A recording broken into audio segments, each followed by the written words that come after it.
A moment's alchemy. In a world of soft clay and gentle light, there lived a man named Luca. He was a seeker of moments, a collector of whispers carried on the wind. Before he ever raised his camera, he simply saw.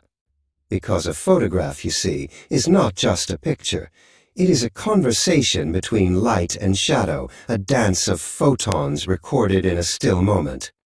It all begins with a flicker of light, an idea, a feeling that something is worth remembering. With a gentle click, the moment is captured. Luca's camera, a curious contraption of gears and lenses, is a magical tool. The shutter, a tiny curtain, opens and closes in a fraction of a second, allowing a precise amount of light to strike the film. This is the science of freezing time.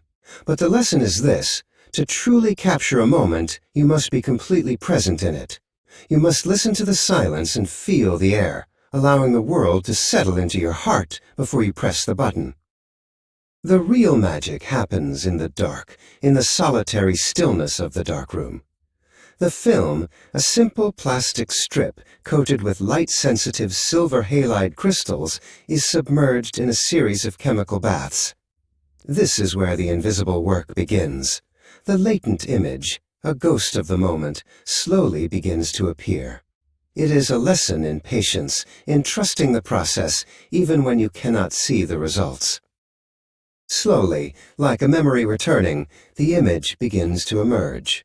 First, a faint outline, then with more detail, until the dandelion from the field becomes a tangible object on paper.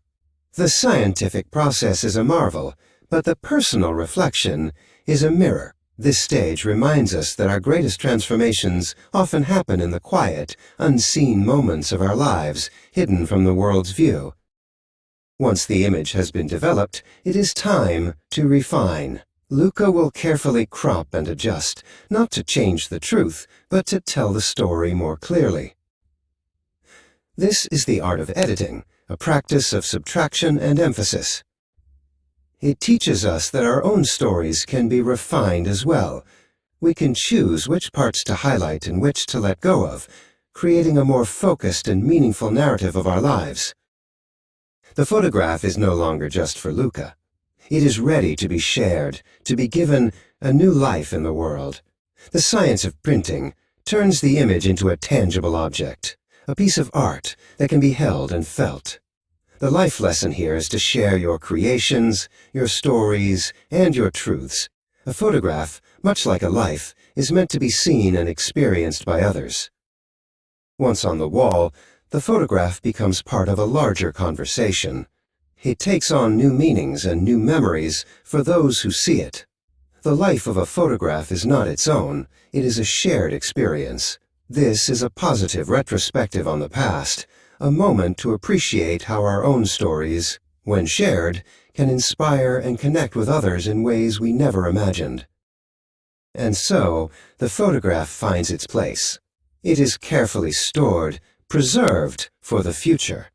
The science of archival materials ensures that the photograph's story will be told for generations.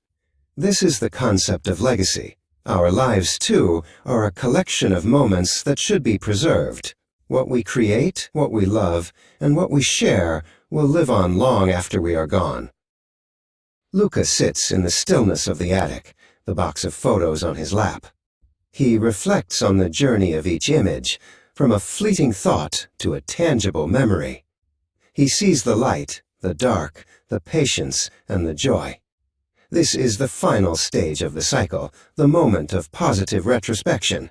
It is a time to look back, not with regret, but with gratitude for all the moments that have shaped us. And with a deep breath, Luca closes the box. The cycle is complete, but a new one has already begun.